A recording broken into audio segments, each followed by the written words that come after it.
What's up, guys, and welcome back to the Owl Wellness YouTube channel.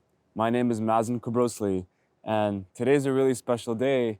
It's always a special day, really, but today in particular is a special day because it's my first video self-recorded podcast that I'm gonna do, and so it's really special for me. I'm so happy that you could be joining and watching today. And today we're going to be talking about something very near and dear to me, a very vulnerable place. I think it would be best if I started from a really vulnerable place with this podcast to really set the stage moving forward, because I truly believe that opening my heart and really sharing what I believe from my deepest places is the way forward for my life and to inspire others. So I will be doing that today by sharing my own story with my chronic health journey. And my chronic health journey, really, it's been something that's obviously, you have your health your whole life, um, and you think you're healthy and untouchable and all that, and then something in your life happens, like an illness or a disease or a condition of some kind, and it really makes you rethink everything. And that's exactly what happened to me. And so I'm gonna get into that, and I guess I can start off by saying where I'm at now with my health. Um, so over the past 7 years, I've been kind of dealing with some chronic illness of unknown origin, and been trying to like investigate and figure out what it is that I can do to better my health and to get myself in a better situation. And as of now, I feel I'm in probably the best shape I've been in a couple of years. There's still more room to go, but what I'm currently experiencing in terms of like my symptoms, what I feel, and the doctors that I've seen, what they've told me, is that I have like a almost like a vertigo. Like, and if you don't know what vertigo is, it's kind of like this like dizzy, like kind of neurological sense of like imbalance and kind of like dizziness that I experience pretty much all the time. I would say there's some moments where I don't experience it and some moments where I experience it more. And that's, been the journey about learning about myself and when I experience that and when I don't. And besides that, I have like muscle weakness and muscle fatigue, like very quick muscle fatigue that wasn't the case when I was growing up, when I was really young and teenage years. And besides the muscle fatigue, I have a kind of a neurological, I would say, lack of a connection to my muscles, where I feel like I cannot activate certain muscles and other muscles feel tight. And in combination with that, there's like this almost like this fatigue, like sick feeling that I feel, and it's been pretty distressing for me, I think, over the years. And I've really learned about myself and how to take care of myself in ways so I'm not super distressed and I'm able to function and have a regular life. But sometimes I'll be honest, like it's tough because I will be like with people having a conversation and I'm thinking about like, oh, like my gate's off or something is off, and it's really disconcerting. It can be disconcerting because it interferes not just with my athletic exercise, which I'll get into, but also just my daily function, my daily life. And so I was a big athlete growing up. I was very athletic. I played soccer, I played basketball. I still play soccer and basketball, although to a lesser degree.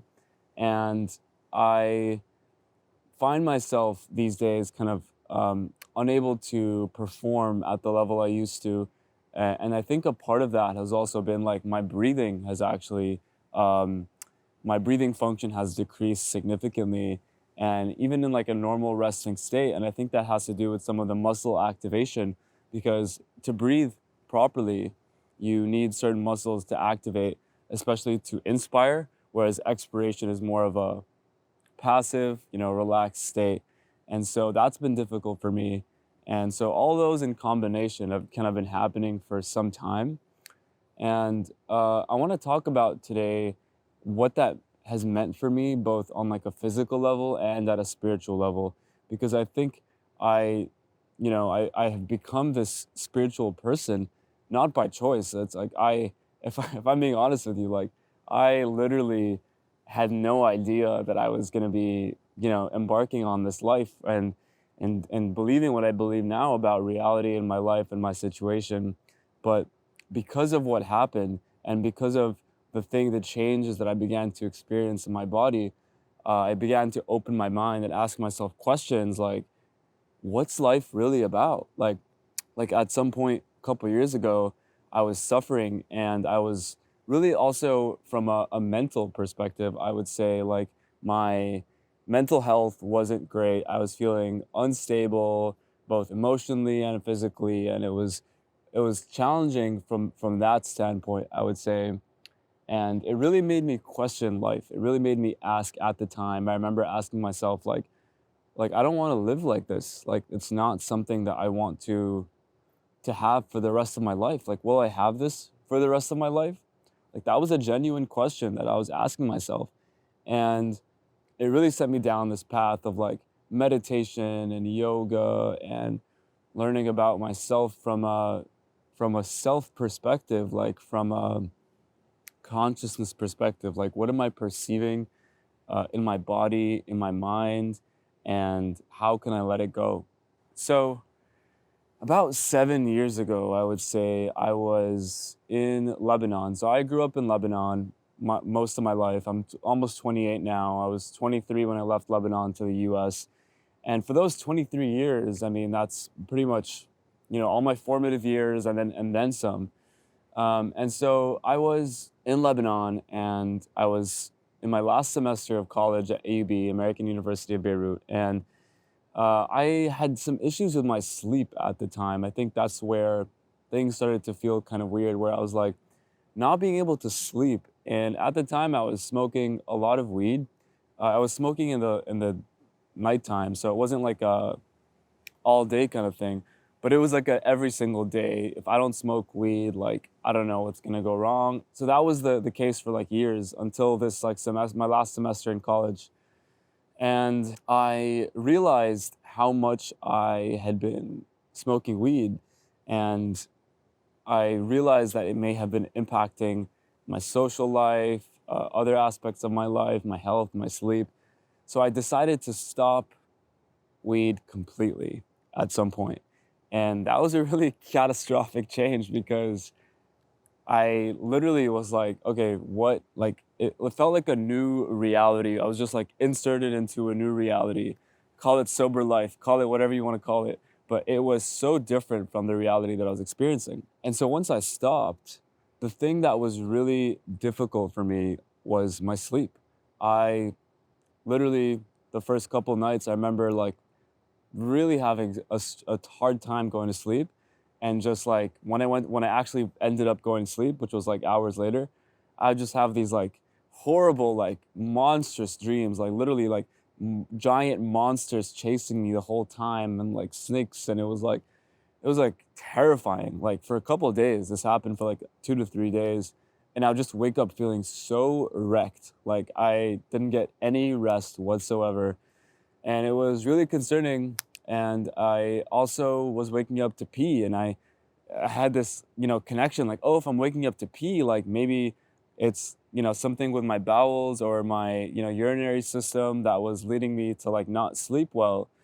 And so I went to a urinary doctor. I found out that I have a varicocele, but nothing that influences my bladder, peeing, or anything like that. A varicocele is basically just like tortuous kind of veins in the testicular area. And it wasn't really causing me any pain. I didn't even know about it. And I just kind of found that as a byproduct of going to this urologist. So there was no problem with my peeing. And my sleep for the last couple months of my, university was pretty bad. It was really like, it was such a struggle because I really felt like I didn't know how to sleep. And it's such a funny thing to say, like, I don't know how to sleep. Like, it seems like something that we all know how to do. On some level, we do. And I feel like at the same time, our society really struggles with this. And we've seen this with the data. We see how the sleep numbers have been going down. We're sleeping for less. We're sleeping later in the evening.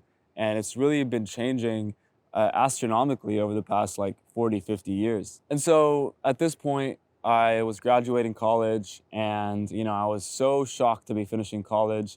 It was just like any student graduating college, it was a life-changing moment. I was like, okay, and now what? I was graduating with a psychology degree and a minor in business. Was kind of getting into the marketing realm, but I wasn't really sure what I wanted to do. And so all these thoughts were kind of going through my head while at the same time I was like not sleeping. And so now we get to the point in the summer after I graduated where me and my friends plan a trip to Barcelona to go to a festival and dance and have fun together, like a guy's trip. And we went to this festival and in Barcelona. And I remember, I think it was the first day where I was dancing. Everything's going great, going good.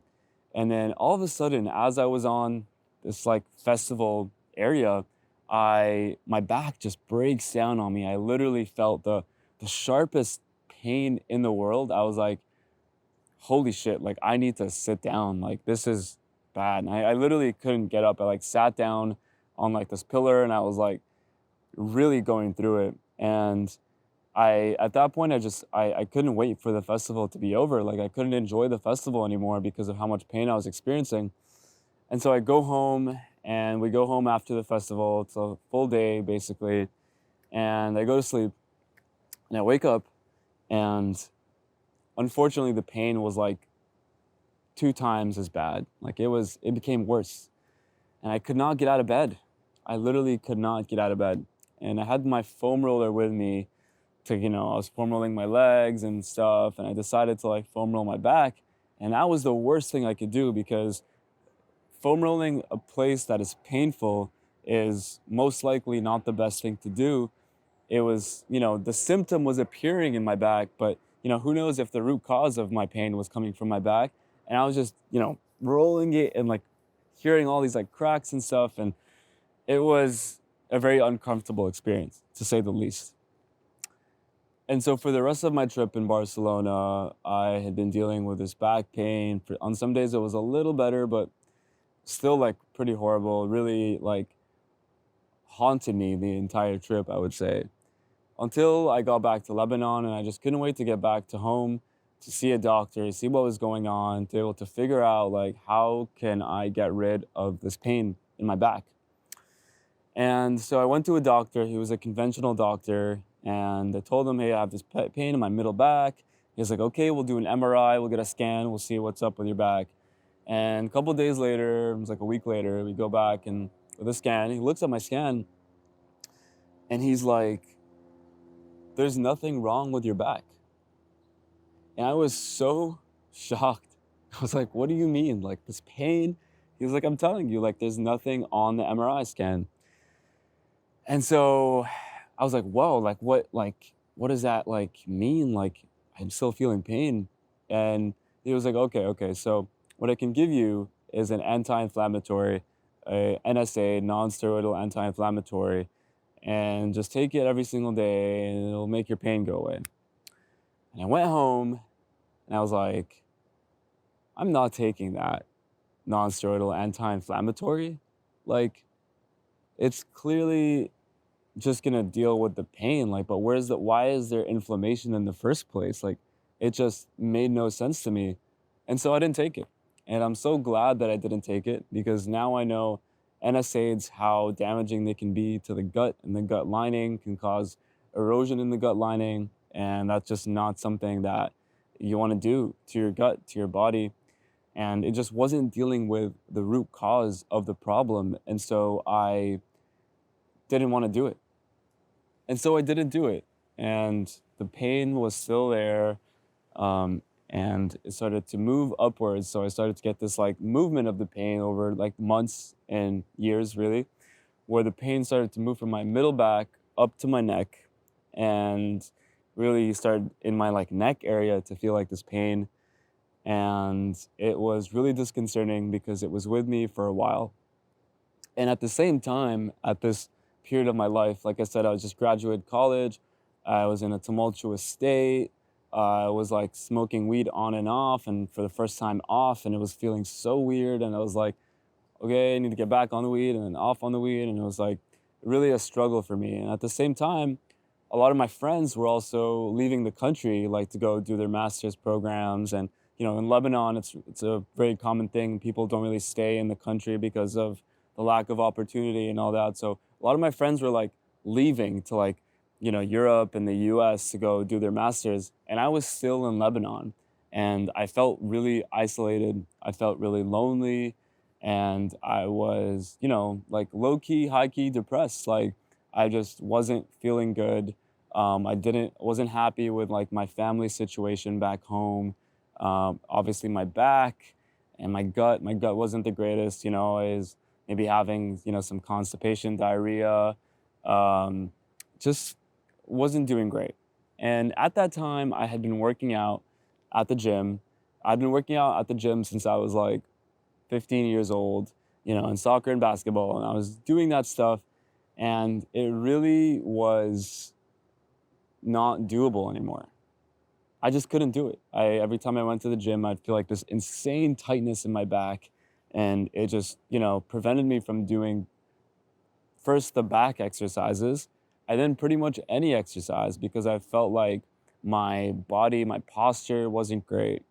And so this really sent me down a path of physical therapists and trying to figure out like, okay, if I'm feeling pain right now, clearly it must be like maybe it's a postural thing. Like maybe my posture was off, maybe something was going on, and I had like patellar tendonitis, so tendonitis in my knee, and I also had Osgood-Schlatter, which is kind of like a bony protrusion in the knee, and I thought that maybe, just maybe, like that's why I was feeling back pain, is because my knee problems led to like back posture changing, and as the back posture changes over time, my body just started to get in this dysfunctional state and started to put extra pressure on my back. So I swear to you, I think I saw like, you know, 10 to 15 physiotherapists, and just for months, I'd see them for months and do all the things, and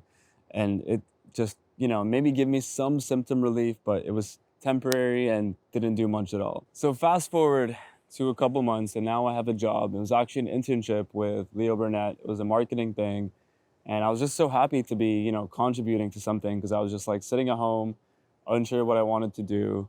And I was at this job, and it was cool. There was some creativity involved, but it was an internship, so I didn't exactly have the biggest role. And the way this internship was kind of constructed is like interns in Lebanon, and this may be the case outside of Lebanon, but it's very, like, you don't really have a role, you don't have a say, you're just mainly like sitting like a fly on the wall, which is fine. Like I was happy to learn. I was asking so many questions, and it was really cool because I got to apply my psychology mind in like a creative way. And so it gave me that. But I also feel like I wanted to contribute more. And so, but it just wasn't enough for me. It just wasn't doing it. And I think what did it for me and why I left that internship was, so at the time and before that, and even now, of course, is that I really believed in holistic medicine and naturopathic medicine, and lifestyle, and how can we do this and do that, and all these things that are wrong with our food, with our culture, and toxins and all that. And so it was really hard for me, because I remember working on a project for Tang, like the juice, the powdered juice, really horrible for your system and probably cancer producing. And it's got like loads of sugar and additives and coloring and all sorts of things. And I was working on an advertising campaign for Tang. And I remember like the slogan that we were working on, that they wanted to kind of release to their audience and to the world, was Tang, fresh like water, or natural like water. And I just like, I could not believe what I was working on, because Tang in no way is natural like water.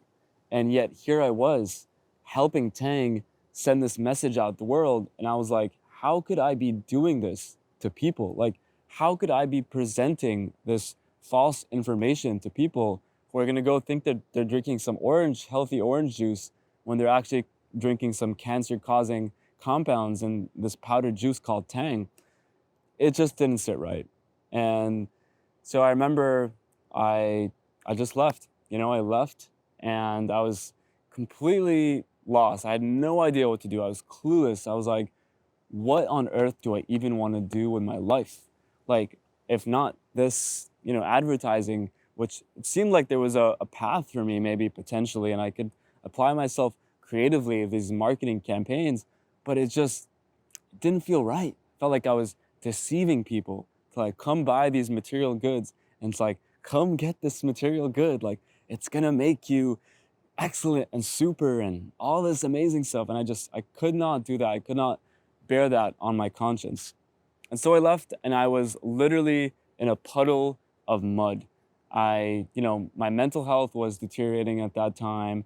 I remember one day I was at the job that just told you I left. I was almost had a panic attack. And that was like, I'd never had that experience where I was like, I literally just need to leave. Like, I can't be here right now. And and so that really was such a big wake up call. And I remember like telling my parents, like, I want to be a musician, like, I don't know. And my parents were like, what the fuck are you thinking? A musician, whatever, this and that. And I just honestly didn't really know what I wanted to do.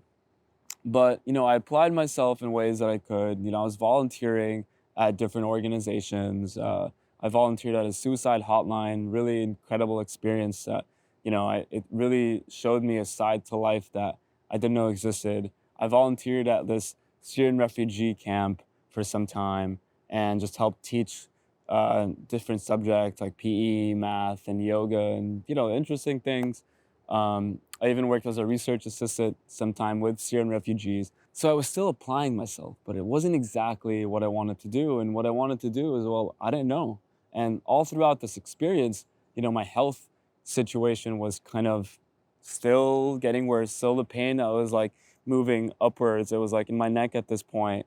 And I didn't have an answer. I was like going to like physical therapists. I did a sleep study and all of that. And the reason I'm talking about all of this is to hopefully give you a guide. So, my mission today is to be sharing my chronic health journey. And the reason I'm doing this is because perhaps you have a chronic health condition that you've been suffering from, or maybe you know someone that has a chronic health condition that they've been suffering from, and you've desperately been looking for answers, or they've been looking for answers and just cannot find them.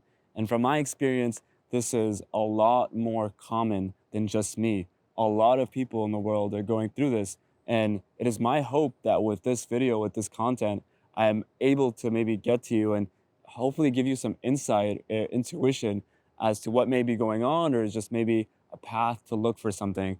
And so the reason why was sharing about this story is because it's really important to give it the context. And I think context in health is so important. Like if you have back pain, maybe you go to a conventional doctor and he says, oh, like there's something with your back. But, back pain can be all sorts of things from like mental to even socioeconomic things that can really impact our health. And these have a direct impact on our health because everything is connected. These parts weave into different areas of our life and they can affect us in ways that perhaps we are unaware of. And so I think it's important to bring awareness to these things because once we bring awareness to these things, we can really understand ourselves from a holistic perspective and understand the inputs and the outputs that we're putting in and generating and the things that may be affecting us in a positive or a negative way. And so circling back to the story, this is maybe like 2 years into after my back pain started.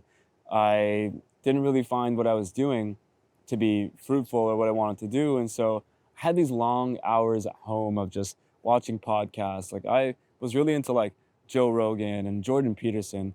And thank you so much, Jordan Peterson, for how much you've guided me. And really was the beginning stage of my life where I really just needed to understand life. I was like, okay, what is life all about? Like, not my life, not Joe, Jim, Jill, Omar, whatever, whose life. Like, what is life? And it really, I watched his lectures on YouTube and gave me this like archetypal understanding, and the way he would just like connect things and weave things together really helped me understand life at a deeper level and what this is all about and about responsibility and what I really want to do and what's really good for me. And so he really gave me some clarity and gave me some like motivation to like look inwards and kind of move forward with like what I want to do.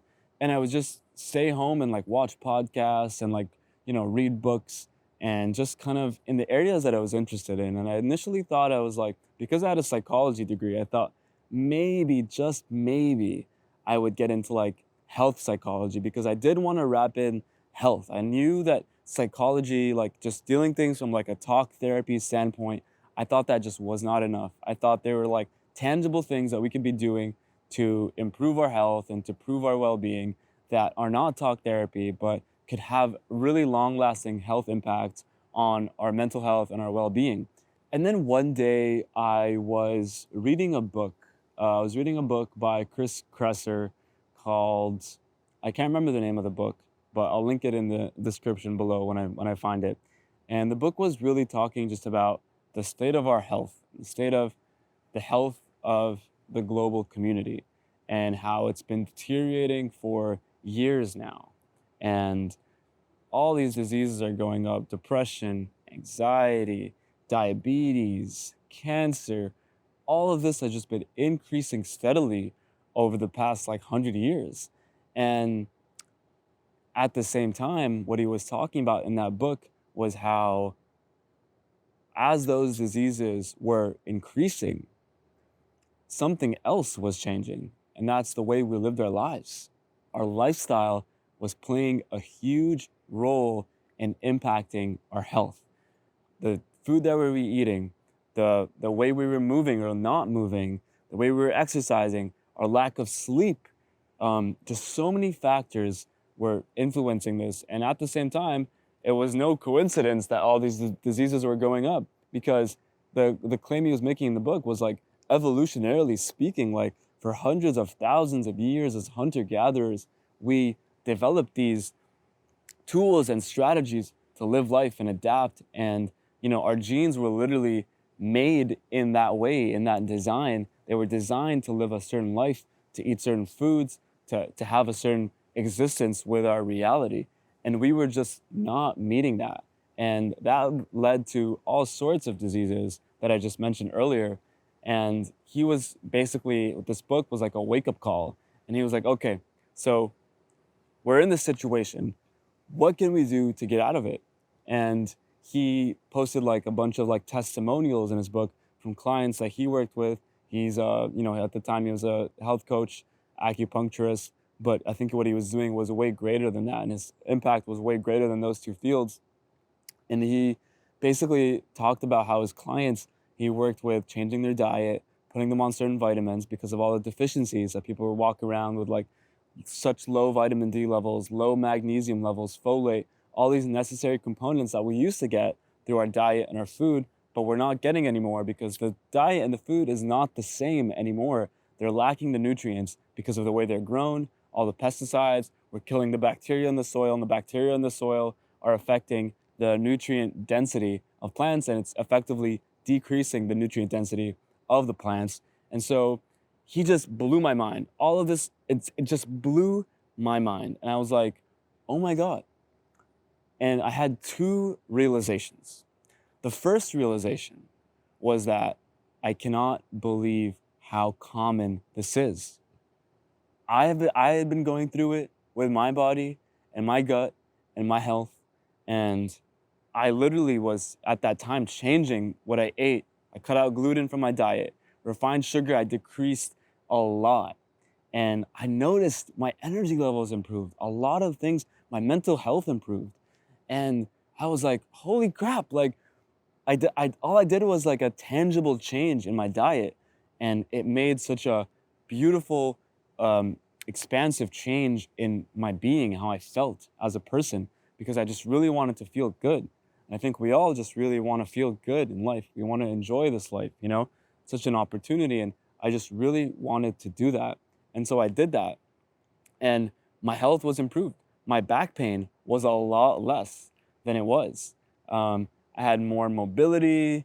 I, was still kind of going through it. Still had the back pain and, weird symptoms at the time. But it was a lot better with the lifestyle changes and the modifications that I made. The second thing I realized, which was so essential for me, was like, wow, I really have a passion for this. And the world is really going through this problem, and it's a global issue. I was like, that's it. Like, it clicked. Like, I can just do that. Like, I'll go into the holistic health field and I'll apply myself and I'll help people because I love to help people and I want to apply myself creatively and also be a healthy person and do all this stuff. And so I did that. I was like, I remember literally, I walked out of the room. I went to my mom and I was like, Mom, like, she's like, what? She's like, I had like this face, like I had just like discovered a pot of gold and I was like, I know what I want to do. And she was like, what do you want to do? I was like, I want to become like a holistic health practitioner. And she was like, huh? And it was really funny because obviously she had no idea what I was talking about. And it's part of like a different generation of people where this stuff wasn't really talked about and maybe brushed to the side and part of this industrial, like kind of like work, job, life, whatever, etc. And it was kind of new to her. So she was like, are you sure? Like, what is this? And it took me a process of several months, several years, really, even today, like, just like kind of not convincing them, but just kind of like talking to them about what it is that I'm getting into and, how important it is for the world and et cetera, et cetera. And I eventually, convinced them to like, okay, you guys gotta like send me to like America to go be a dietitian. So initially I was thinking, let me go be a dietitian. I talked to my friend, she recommended Bastyr University, the university I currently go to, but it was dietetics that I was getting into initially. I had no idea that where I would land would be naturopathic medicine. But moving to America was the best thing I could have done in my life. It was such a big change. Not only was I moving to the land of opportunity, the land of all this and that, it was the first time that I got to live alone. And I lived alone, and it was both the most heartbreaking experience and the most heart-opening experience, because once you live alone, you truly get to know yourself at a deeper level, and you truly get to see in the deepest, darkest shadows of who you are, like, this is what I'm experiencing, and at a deep level. And I have to give a mention to something. Meditation changed my life. And when I got to America, I got so deep into my meditation practice. I'd already been meditating for the past year on a daily basis in the morning, and that really changed my life. And I think it's actually worth stepping back before I got to America, this meditation practice, and really to share with you what this meditation practice is like and what it did for me and what it may do for you. And I started to meditate when I kind of heard about it on Reddit. I read it on Reddit, and it was like, yeah, I can help reduce anxiety, blah, blah, blah, this and that. So I was like, okay, reduce anxiety. Like, I had anxiety, like, so much. I was like, I need this. Like, this could be really helpful for me.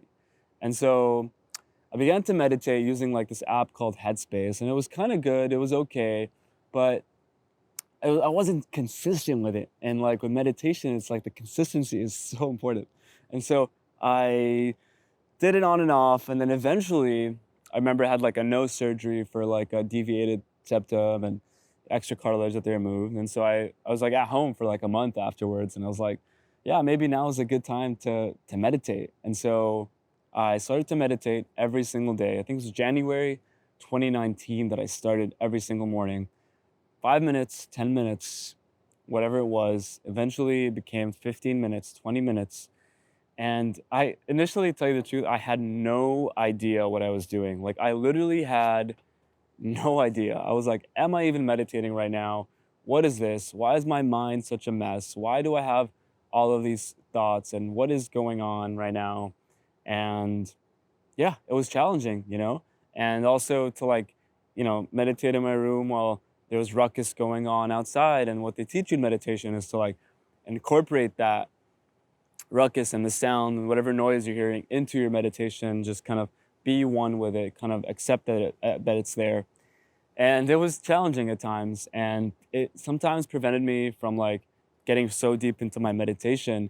And because my family was doing stuff, there was cooking in the kitchen, there was this happening, people shouting outside, we were a family of basically 5 people living in the house, sometimes 6 with the nanny that was helping out. But it was just really difficult to get into my meditations. But so now we're back into America. Fast forward to when I got to America and living alone for the first time. And I was in my dorm room. I was sleeping in the dorm room. I was at Bellevue College at the time. And I was taking prerequisites that would, I thought, to get me into dietetics, but eventually, it switched to naturopathic medicine. But I was actually at this community college and my dorm room, and I was just meditating for the first time in like a, relatively quiet room. I had my own room, and it was honestly shocking to me how deep I got into my meditation. For most of my meditation career, will you say, I had been meditating kind of like lotus position, just like sitting like that. And because I had like back issues, it was difficult for me to get so deep and all the noise that I in my house that I was mentioning earlier in Lebanon. And so now I was like, you know what? I'm just gonna lay down and meditate. I was like, I know it's like not the formula and they recommend to like sit up straight for posture and stuff. I'm just gonna lay down. And I remember, I'll never forget, the first time I meditated laying down, I got so deep into my meditation that I literally was walking to class from my dorm room that day, and I was like, I can't believe it. I can't believe how different my perspective is of my life. I just saw things in a different way. Like I I wasn't like abridged by any of my thoughts, my emotions, I just felt this oneness, this like like I was witnessing all of it, including myself. Like I was the witness of everything, you know? And I had this like separation from who I thought I was, and it was so freeing, and I felt so light. And I go to class and I'm just like relaxed, I'm focused, I'm concentrating, and I feel good, relaxed. And went back to the dorm that day and I was like, holy shit, like this is real. And I'm so grateful for my meditation practice. I've been doing it every day since, and it just gets deeper and deeper. There's no limit to how deep it gets. There's an infinite amount of depth that I've learned, I have inside of me, and you have inside of you, and in every ounce of being, there's an infinite amount of depth. That's how deep this world is. So it was beautiful. It was such a beautiful experience, but at the same time, still dealing with my back stuff, still seeing physical therapists and acupuncturists and doctors and holistic doctors. And, they'd give me like magnesium supplements to like, limit the pain a little bit, or the tightness of my body, the tightness of my muscles. I was feeling this tightness. And I tried going back to the gym and working out and strengthening like slowly different areas and these different like workout regimes and things like that. And it wasn't doing it. So although this meditation practice was so helpful, not just for my mental, but my physical, and reducing it separated me from my pain and gave me a sense of like a compassion for myself, there was still the pain and the sort of neurological dysfunction that I was experiencing. So this journey basically took me so many doctors and so many things. And at the same time, I was getting to know myself. And that was so important because I, for all this illness has like taken away from me, and all the, things that I used to do, and just like, working out and all this stuff, it really has humbled me so much and made me realize just how fragile this life is. And if you're watching this right now, I really just, I implore you to just look at yourself. And I know this life, it's so easy to take things for granted, to take your family for granted, to take, animals, beings, insects, plants, walls, buildings. You can take it all for granted, but it's so fragile. It's so fragile. And just at an instant, things could change completely. And, like we live this life and we do take it for granted, and then we die. And, that could happen at any moment. For some, it may be old age. For some, it may not be old age. But it really is just a matter of time before you experience the fragility of life. And I think I was lucky enough to experience it at an early age. And it gave me a really sense of a deep appreciation and of spiritual exploration, both externally of what I thought the external world was, and really what the internal world was. Because the internal world, I realized through my meditation, through just my practices and the things I was listening to, that the external world is literally just a reflection of my internal world. And it really started to make me dig deep on what I was going through with my body, because it made me look at my symptoms rather than physical symptoms as like, whoa, I've been uncovering all this like trauma and things that I've experienced in my life and all this adversity. And they're just coming up for me in these emotions that I had never felt before. Like, I had the emotion of sadness that until I moved to the US, I couldn't really sit with my sadness and just be sad for like a minute or whatever, longer even, a day. And it really made me appreciate the different colors of life. Like, I was so set on life was like about being happy, and I'm just like, I just want to be happy all the time. Happiness, happiness, happiness. Like, give me a bucket of happiness. If you're giving me a bucket of anything else, I don't want it. And that was so diluted, because that's just not what life's about. It's not what makes life interesting, and it's not what you or we really want. What we really want is a life of meaning. And so it really made me explore my symptoms and my health from this lens of like meaning, and like, how can I uncover more things about myself? And if I've tried all these doctors, how can I become the doctor myself? How can I let go of all these things that have been holding me back, these emotional neediness, or I've landed on this like people pleasingness that I had, that perhaps came from my childhood, from like wanting to please my parents, because if I didn't please my parents, then I wasn't accepted as a baby, as a child, and that just carried on with me into this like people pleasing mechanism that I had developed in order just to feel safe in the world, because I didn't feel safe as a child. And this is still things that I'm like learning about now, and really unlearning kind of these things that I've learned subconsciously as a child.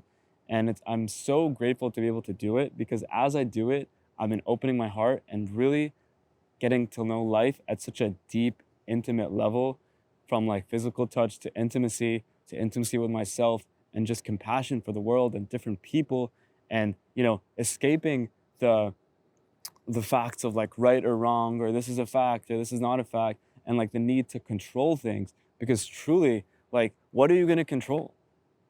Really? Like, the universe is so fucking big. Like, there's so much out there, and there's so much in there too, inside of you, in your body, that is just waiting to be discovered. A beautiful, beautiful world, the most beautiful world. I can't even tell you how beautiful your world is, because that's the unspeakable that you can experience and I can experience. We can only allude to them with words, but we can't really get to the truth of it, because the truth is truly beyond comprehension. And that is something that I have really had to grapple with and come to terms with. And it really, really opened my eyes on what life is about.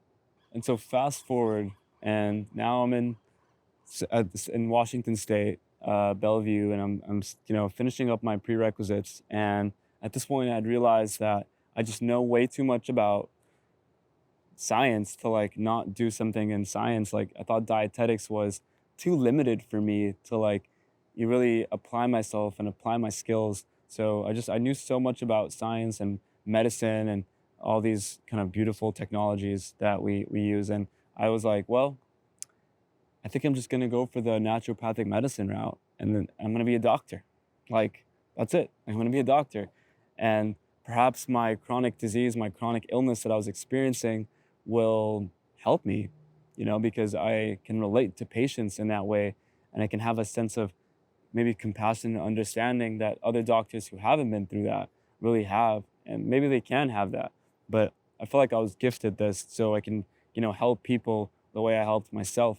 And so I moved to San Diego, and that was another one of the best decisions I've ever made, because San Diego is such a beautiful place. It's sunny. It reminds me of home. Lebanon, also sunny. Beach, also home. We have beach. There's just amazing people, really friendly people, and just I'm so blessed to be able to have met the people that I've met and the people in my program at Bastyr University. It's so amazing. Just people who want this like wellness and just really care about like the health of themselves and the health of the people around them. Such a blessing to be around them, truly. And so thank you. If you're watching this, thank you so much. And as I've been here, I've still been kind of like searching for answers and doing deeper like lab work that I was doing to find out what I was going through. And this is where things took a really interesting turn because I found out through some like lab tests. I went to a chiropractor or like it was like a neurologist chiropractor, like neurochiropractor, really interesting like combination of fields. And I described my symptoms to him and he was like, have you ever looked into a mold toxicity? And I was like, mold? I was like, yeah. He was like, I was like, how can mold like affect my nervous system? And he was like, well, of course it can.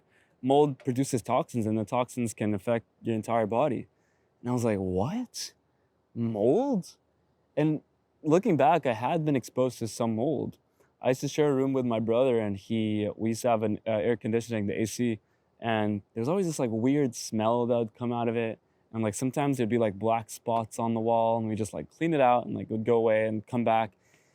And I never really thought too much of it. There was like a weird smell, but like, whatever.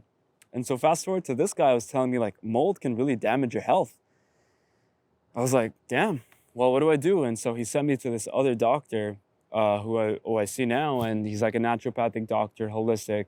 And I began to ask him, like, he began to ask me, like, what are you going through, etc.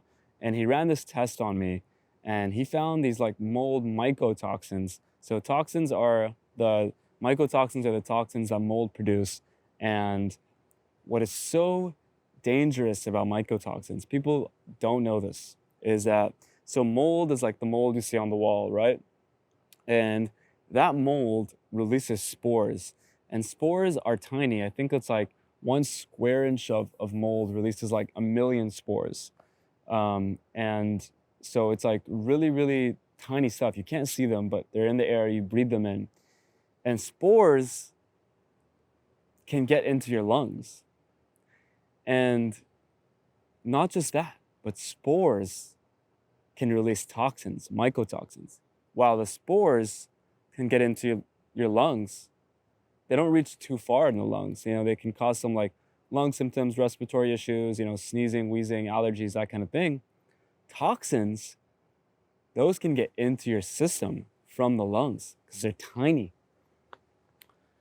And one spore can release tons of toxins. And so, through my childhood, I was being exposed to this stuff. And even when I was living in San Diego and perhaps even Washington, there was, some mold because mold can arise from, pipes. If you've ever had like a leaked pipe in your building, best make sure to get that fixed because if you don't fix that leak, the mold will just keep on reappearing. And sometimes mold doesn't even show. It can be behind the wall and the spores can get through the wall and into your system. And it's just this crazy thing that I didn't know about.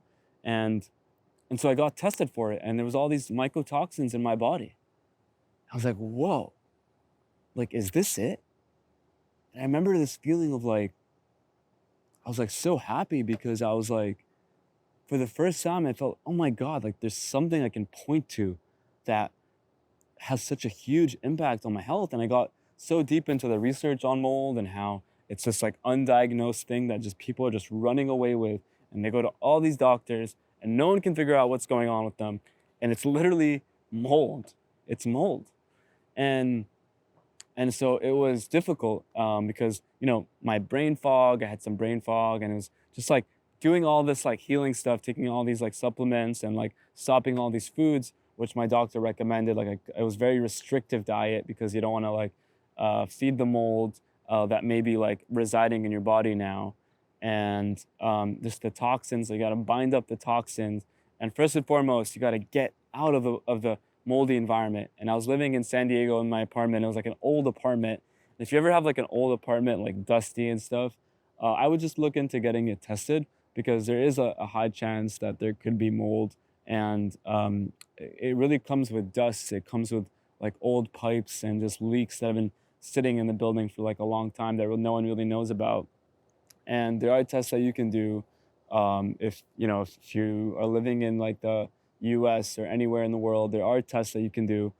Reach out to me and I can send you some information on how to do that. But so i I was doing all this diet stuff and it was so restrictive and I was like getting this movement in, but I was just feeling so tired all the time. And I finally moved out of my apartment that potentially had mold. It was old. And I left and I was currently living, I moved to this place where I'm currently living right now. It was the building that was built recently. And, there's no chance of mold. Like, it was literally built that year, like the entire infrastructure. So I was good on that end. And it finally gave me some breathing room, but there was still so much to be discovered. And, our health is literally like a never ending journey of just learning about ourselves. It's so intricately related to, I think, God and our relationship to God and spirit and universe and whatever you want to call it, energy, because that is how we experience the world through our health. Our health is our vitality.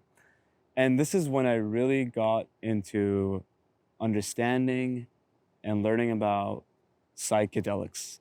Now, if you don't know what psychedelics are a class of compounds that produce these hallucinatory effects, but at the same time have these profound effects on the human body and the human mind, and are now being studied for research in being the best treatments for depression and anxiety and anxiety associated with like terminal diseases, terminal cancers, etc.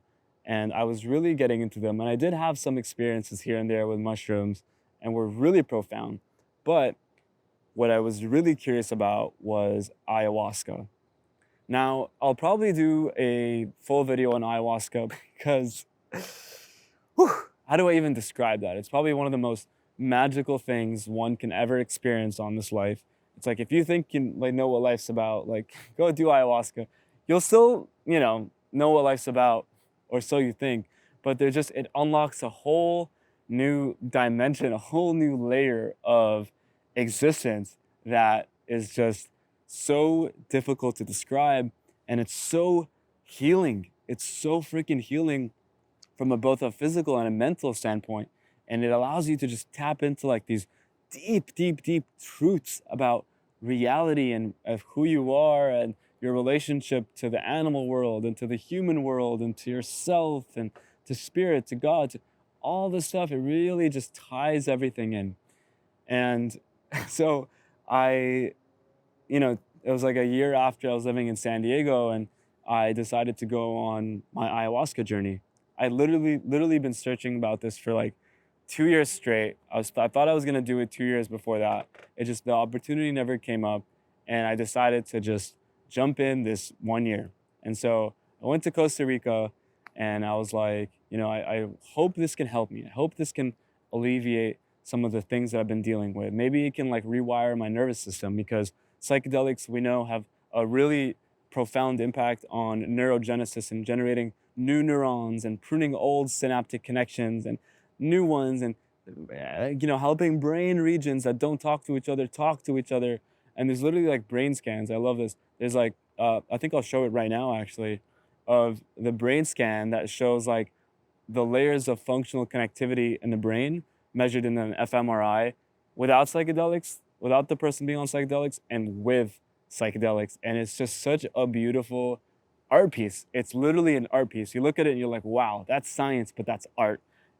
It's just all these connections just going from different regions that haven't been speaking to each other in this like, synchronistic kind of feeling experience. And it's just so cool.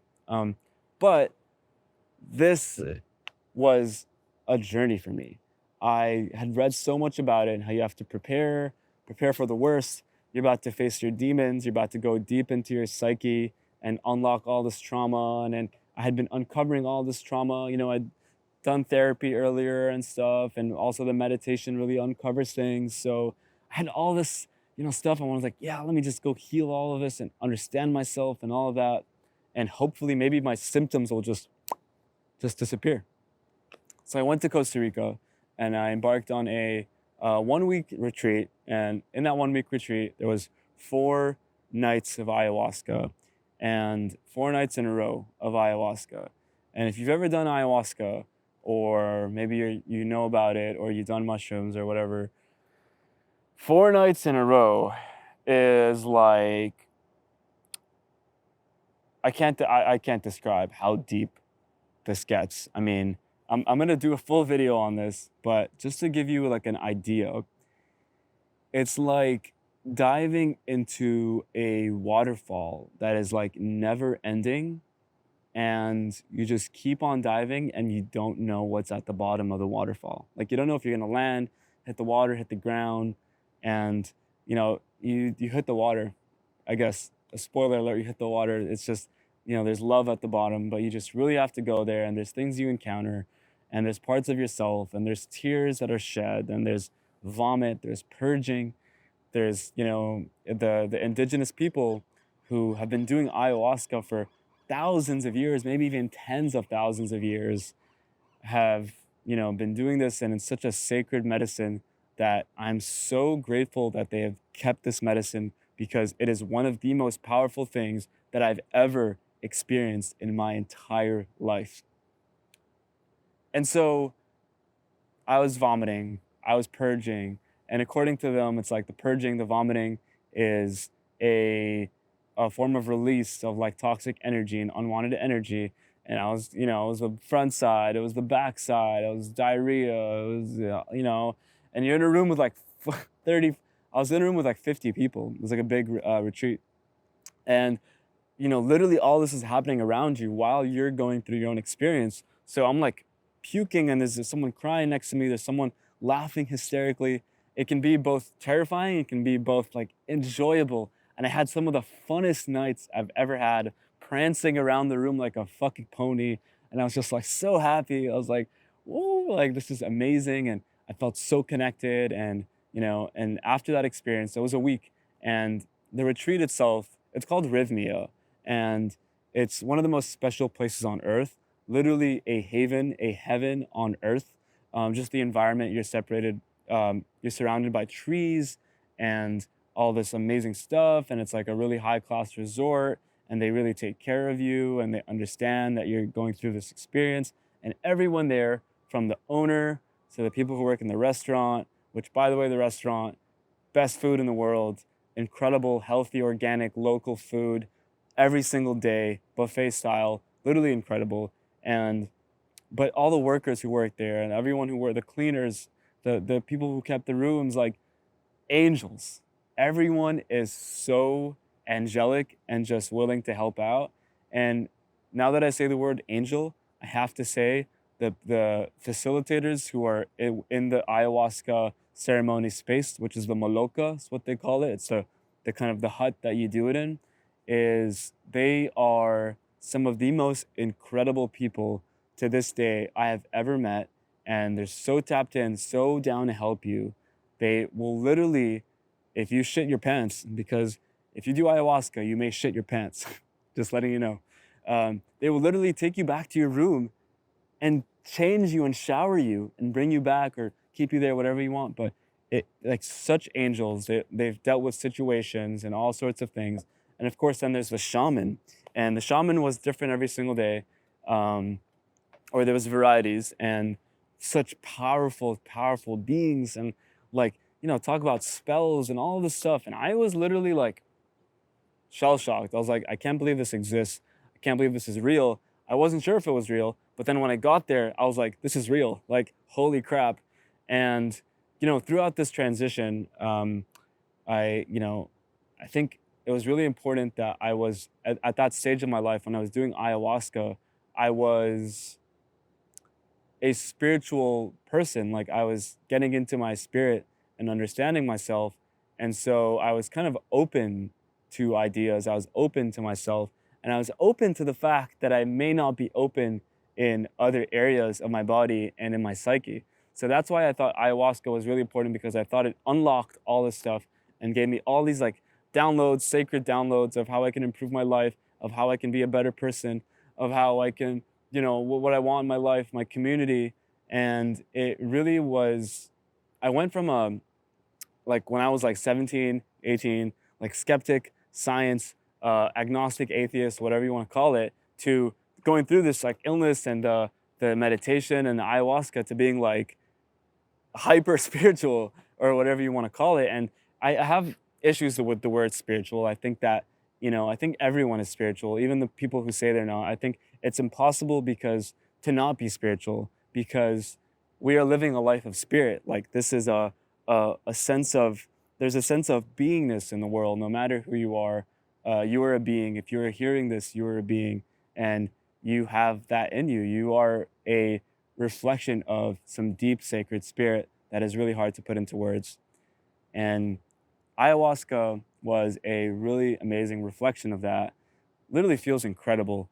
But I'll talk about that later in another video. So what I will share from that though is how when I came back, I literally was so enamored by life, and I was so just touched. Like my heart was exploding with love. Like it was just pouring out all this love to myself and to the world and just to beings and all the sacred nature of things.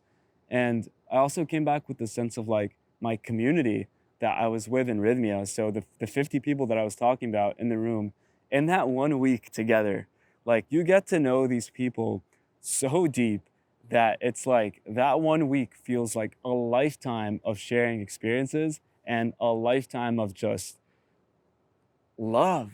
And you just have so much deep love and reverence for these people and what they're going through, because they each have their own like set of whatever traumas of they want to explore, like they're there for different reasons. But the number one reason that everyone is there, and maybe they don't realize it, but by the end of the trip, you realize it, is love. And that's what we're here to do. We're here to love ourselves. We're here to love other people. We're here to love plants. We're here to love nature. We're here to love our nature and the nature beyond. And it was such a great teaching in that. And I'll never forget my experience. So I get back, and it really made me understand myself and how, I can unlock these like doors inside of myself, and like there's no need to like protect myself. And it really got to know my inner child. And my inner child was something that, I heard people talk about in like yoga practice and all this and all that, but I never really understood what that meant. And what I realized what that meant was a feeling. Like the inner child is just basically this.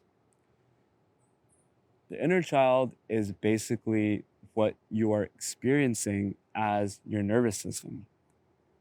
So your nervous system has been programmed since you were a little kid. And that is the same nervous system you are walking around with today. Your inner child is literally with you today. It is you on some level.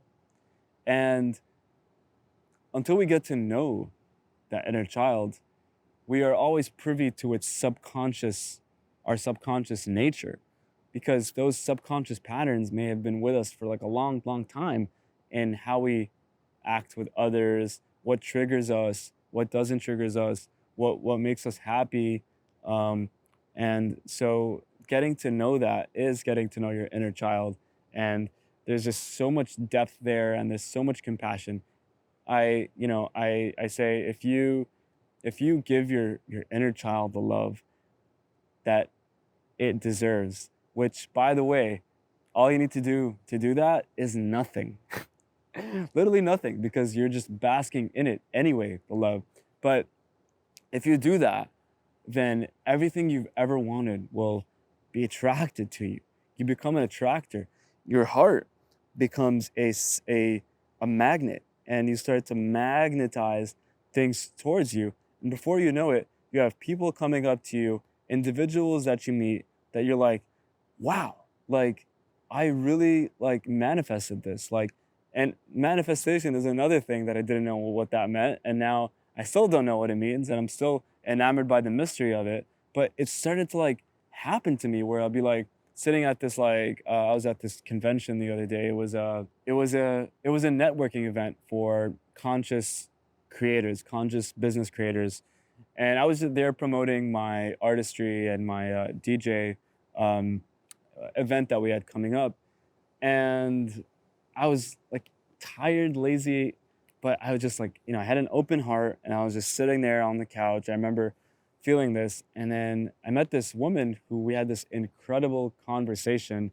And we just got so deep in understanding like life. And it was just such a cool convo. I was like, wow, like, and then I thought like, I'm at this networking event, like maybe I should like go around and like meet other people and like connect. But I was just, so deeply connected to this woman. And before you know it, all these other people started to come and sit next to us, sit next to me.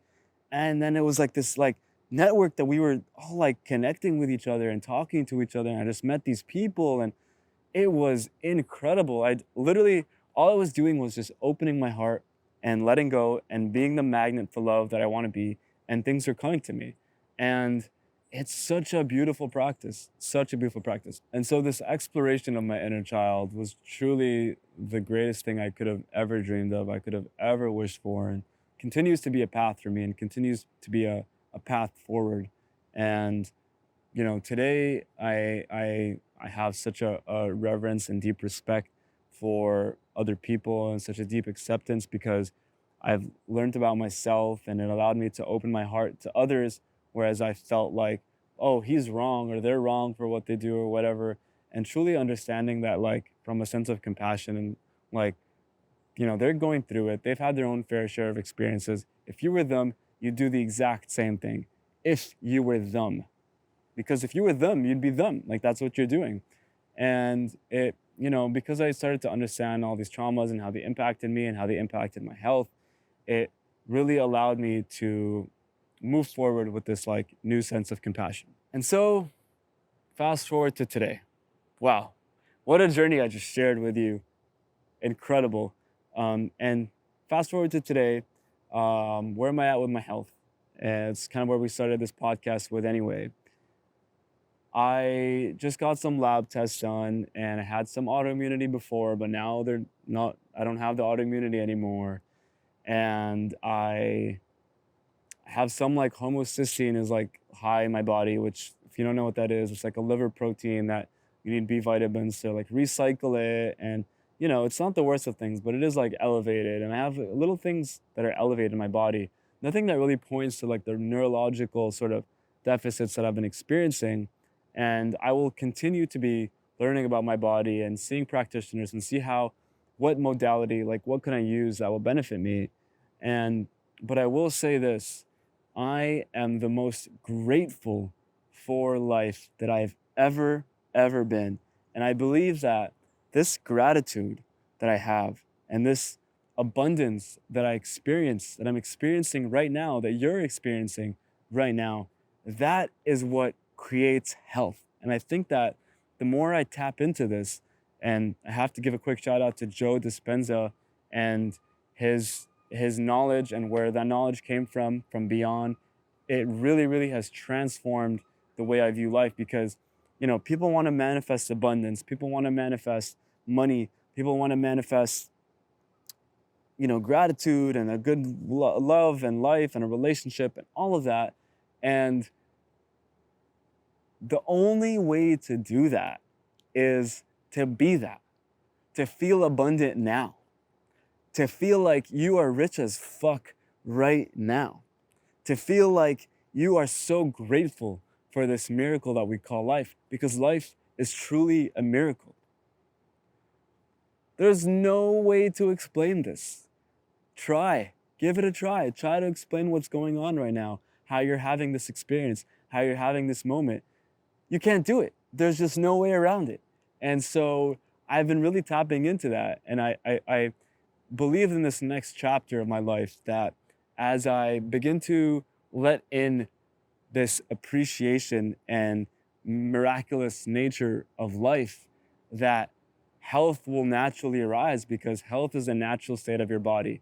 And once you let go of the subconscious patterns that are holding you back through a variety of practices, gratitude, meditation, etc. But really just only one thing, and that's presence. If you bring presence and awareness into your life, that will transform you inside out. If you transform your inside world, your outside world transforms too. It's just a way of life. Your perspective is what creates life. It is the meaning that you ascribe to it that creates life. And that's what this podcast is all about. Inner owl wellness, the inner owl within each of us, because the owl represents the eye. And if you have an eye of awareness, if you allow the eye of awareness into areas of your life that you had never explored before, then you are destined for greatness. You are greatness itself in this moment, manifesting right now as the being that you are. And that's so special. And I know, and it's a knowing that I don't know. It's a knowing that there's something beyond inside of me that I cannot explain. And if I literally just sink into that and I become that, and I become the presence, I become the unknown, then I can create a life that I truly desire, and health will arise as a natural byproduct of that way of existence. So I'm so grateful for life, and I'm so grateful for you to be tapping into this and to be watching this so we can both together create the love and the life we truly desire. And I hope it was helpful. I hope it was insightful, and maybe it gave you some intuition as to maybe what's going on with you, with your body, or with someone that you know has been going through it.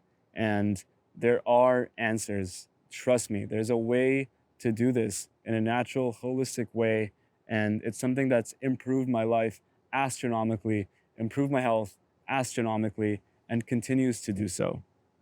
So thank you so much for tuning in today. And if you have any questions, if something inspired you, let me know in the comment section down below. And if you like the video, I'd really appreciate it if you give me a like on the video. It really helps this channel grow.